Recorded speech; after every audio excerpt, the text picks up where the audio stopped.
In this video, I'm going to share with you 31 tips to get better at writing for strings. These are things I've picked up over the years, writing for soloists, string quartets, string orchestras, for film music, TV music, production libraries, and even writing string arrangements for over 100 songs. There's a lot to get through here, so let's get right into it. Tip number 1, give your lines motion. It can be really demoralizing for a player to get their sheet of music and see that it's just a page full of whole notes. It's boring to play, it's boring to listen to, and it doesn't take that much effort to do better. String instruments are very nimble, and it's very easy to play very active, rhythmic, interesting lines. Even just taking that whole note and adding a rhythm of quarter notes or eighth notes will make it much more interesting to listen to and play. And then you could take it a step further by adding figures on the beat or rests in certain points. Small little things that will make the line feel musical and not just like a pad. If you still do want that pad effect, you could use rests to give the line a feeling of breath, or really exaggerate dynamics to make it feel more alive. Tip number 2, use multiple stops to create interesting background patterns. Multiple stops are 2, 3, or 4 note chords that are played under a single bow, and they lend themselves well to very wide open arpeggios, which can then make for very interesting background patterns. Like in the previous tip, instead of just holding out a pad of chords, you could oscillate up and down between that multiple stop. That way you would get harmonic support and an active, interesting background at the same time. Tip number 3, double check your multiple stops with a player or a chart. If you don't actually play a stringed instrument, it's a good idea to check that what you're writing can actually be executed. If you come from a guitar background like I do and you're used to tuning by force, moving to think about tuning by fist can really mess with what you think of as a proper chord. So you want to make sure that the multiple stop you're writing actually fits well under the fingers and is nice to play. Tip number 4, leave bowings to the players. Unless you really know what you're doing with bowing, it's best to let people who've spent their entire lives playing these instruments decide the best way to bow it. I would say 99 out of 100 times the correct bowing is going to be pretty obvious. It's only if you have a really specific need that you should be writing in a bowing, and if that's the case, then you probably already know what you're supposed to write. Otherwise, just let the players figure it out. Tip number 5, 2 bows to a bar is a good rule of thumb. So if you still insist on doing your own bowings, or you're getting a little more advanced, the general rule of thumb is to use 2 bows per bar. So you think down for 2 quarter notes, up for 2 quarter notes, or whatever you have. Something I like to do as I read through my parts is actually kind of act out what it would feel like to bow it, and where do I feel this kind of up and down motion. But referring to the previous tip, save this for later. Tip number 6, don't overdo the high notes. A lot of times when people think of high soaring violins, they think of this really high extreme register.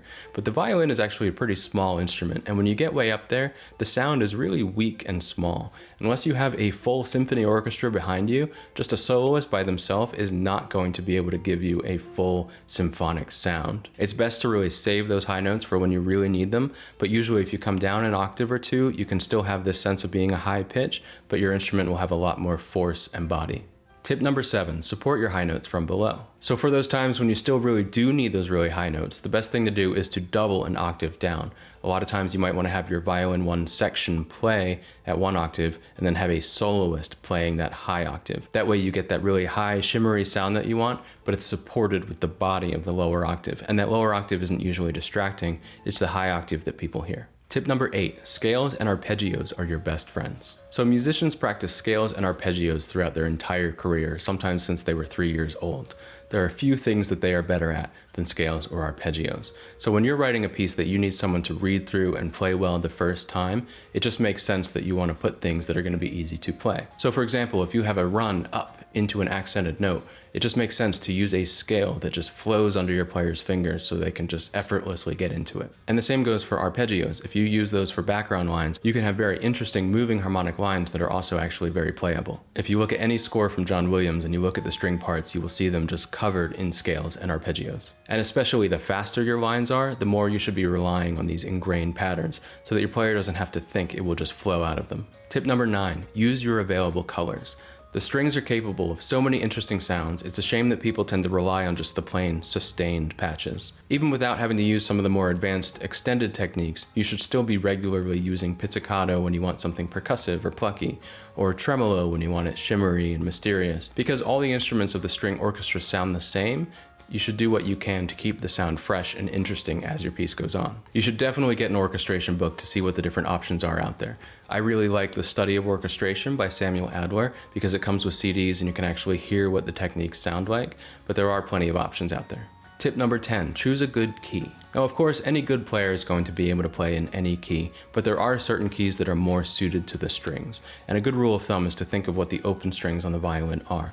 E, A, D, G. Those are all great keys for the strings. In general, you want to lean towards sharps and away from flats. So if you have the choice between F sharp and G flat, go with the F sharp. As I said, any key should be playable, but anything you can do to make your music more readable and player-friendly will help. Tip number 11, share the spotlight with every instrument. There is a tendency to just use the violin 1 as the featured instrument the whole time, and violin 2, viola, cello just get supporting roles. To keep your players more engaged and your listener more interested, you should be passing around that focus between your different instruments. So don't just rely on violin 1 the whole time. Every stringed instrument is capable of playing the melody, and so they should be given that chance. Tip number 12, start with 4-part chorale writing. So a lot of times the way I'll start an arrangement for an already existing song is to plot out the chords in 4-part chorale style, in whole notes. Then I'll go through and carve interesting rhythms and interesting lines out of it. But by using that 4-part chorale style as my basis, I know I'm going to have good voice leading going in, which is going to make the overall effect that much better. Tip number 13, use the rule of 3. So something interesting I noticed when studying Mozart's string quartets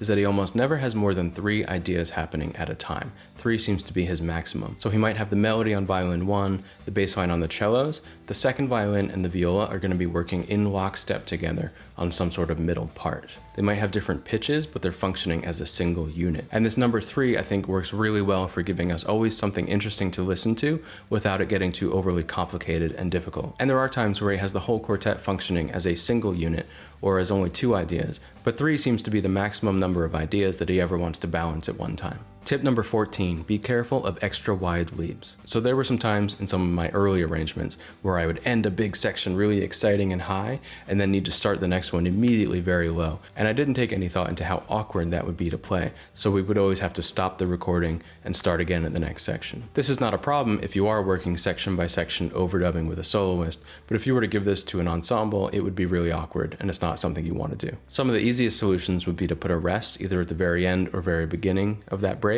or find some way to get a middle line that will fill in the gap. But either way, try to avoid these things that are physically just really awkward to play. Tip number 15, marry a violinist. Okay, this might be a little easier said than done, but it worked out for me. Tip number 16, possible does not always mean playable. So you might see some really interesting, cool technique in an orchestration book, or you might pull out some crazy Paganini lick that you heard, but it doesn't always mean that it's going to be super user-friendly when you give it to your player and expect them to just execute it without ever practicing. Just because something can be done on one of these instruments doesn't mean that it can be done in the amount of time that you have in your session. Tip number 17, take advantage of the low registers. So the deepest, lowest strings on all the stringed instruments are really rich and full. So when you want a very full-bodied sound, you should be conscious of how those low strings have this extra deep resonance. Of course, just be careful not to go too low that you're out of range. Tip number 18, don't let the bass bring you down. So those low registers can be very emotional when used in melodies, but when you're just layering down thick whole notes in the basses, it will drag your whole piece down. The double bass has such a full sound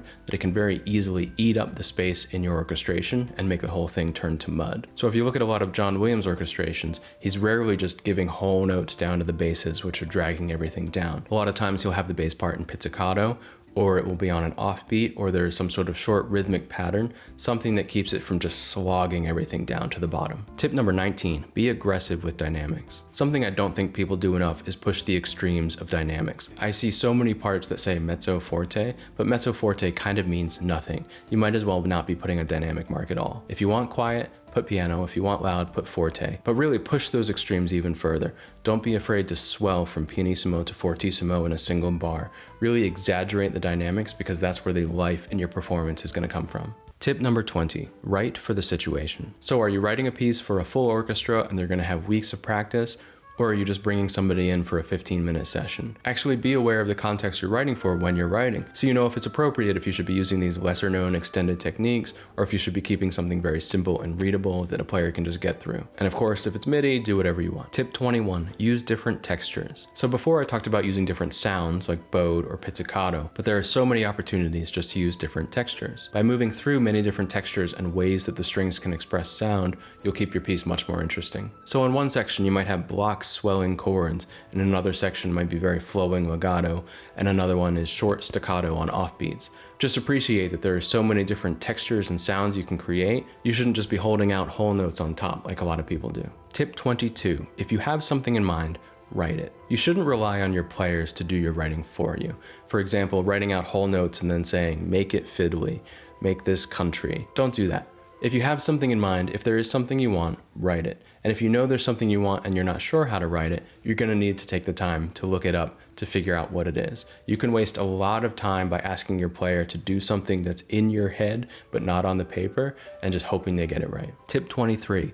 Learn to play a stringed instrument. So for like $50 a month or less, you can actually rent a stringed instrument and really get a feel for what the instrument is like. How wide is the bow? How spaced out are the notes? What does it actually feel like to play this instrument? So a couple years ago, I actually took some cello lessons, and I never got any good, but that wasn't the point. The point was to just experience the instrument and actually get a feel for it to understand what it's like to play. And I do think my cello writing got a lot better right after doing that. Tip 24. Listen to the great string arrangements. So there is a Grammy awarded to the best arrangement, instrumental and vocals. And if you go to the Wikipedia page, it actually lists all the nominees and winners over the years. And you can use this like a best of list for arrangements, many of which include strings. For example, looking at this, I see Paul Buckmaster, who won for his arrangement on Train's Drops of Jupiter, but he's also worked on iconic recordings like Elton John's Your Song, David Bowie's Space Oddity, all these great things. When you think of what's a great string arrangement, it's here. Tip 25. If you're overdubbing the same player, have them use different techniques. So a lot of times when we're overdubbing violin, we'll do one take with vibrato and we'll do a second take without vibrato, because a single player tends to play lines the same way every time they play them. So just changing this one technique can make it feel like multiple people are playing the line and kind of give the illusion of a section instead of just a soloist. Tip 26, have your player use more than one instrument. So if it's possible, when you're doing overdubs, ask your player to bring another instrument. That way they can do a second take on the second instrument,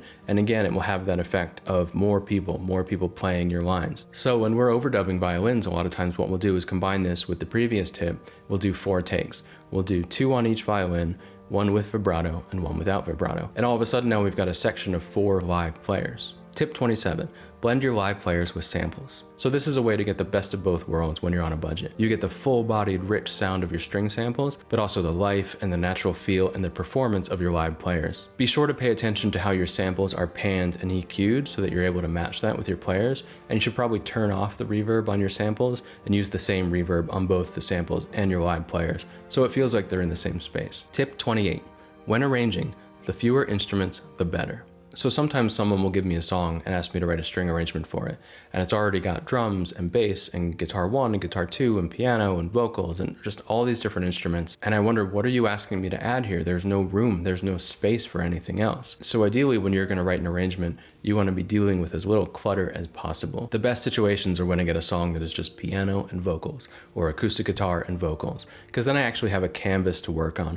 I have some space to really write an arrangement around. Tip 29, if the track is busy, stay thin. So sometimes you don't have a choice. You get given the song, it's got 100 instruments on it, and they still want you to add strings. The worst thing you can do is add violas and cellos in the middle line on whole notes. Then you're just creating mud. You're going to be clashing with all these other rhythm instruments. Probably what you're going to need to do is just focus on the violins on a top line that is in a register that has some space, and using your other instruments for accents and fills and kind of just punching things up. But mainly what you want to avoid is just having too much busyness and mud, because your arrangement's just going to end up getting killed in the mix or thrown out altogether. Tip number 30, arrange to the form. So I talked before about how you should take advantage of the way strings can make different sounds and have different textures, and a really good idea is to focus section by section on a certain sound. So you might have one section that's going to be pizzicato, you have another section that's very sharp, short chords. This helps accentuate the form, makes your arrangement feel very organized. It's also easier to write this way because you can think clearly. Then you go through to the transition points, and that's maybe when you get a little more fluid,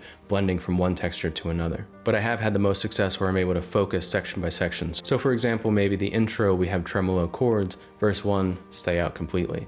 Verse 2, a cello solo underneath the vocal line. The chorus could be chordal pads, the bridge is sharp staccato chords. That's the kind of thing I'm talking about as far as arranging to the form. Tip 31, use the strings as a sweetener. So don't just waste your arrangement doubling parts that already exist. Somebody else is already playing them, you don't need to do it too. Take advantage of the gaps and the spaces where there's still room to write. Maybe this means you use the strings as an echo to the vocal or for fills, or you listen for a register that actually has some space, which is usually the high register, but could be the medium or low depending on the situation. Find the gaps around the other instruments so that your string arrangement can actually be heard. Okay, so there you go. Those are my 31 tips for writing for strings. If you could pick just one tip that you wish I went into more detail about or could elaborate on, please let me know in the comments. After that, check out this video here, which is my analysis of Wanda's theme from WandaVision, and this video here about the period form, which is one of the basic formulas getting you started in composition.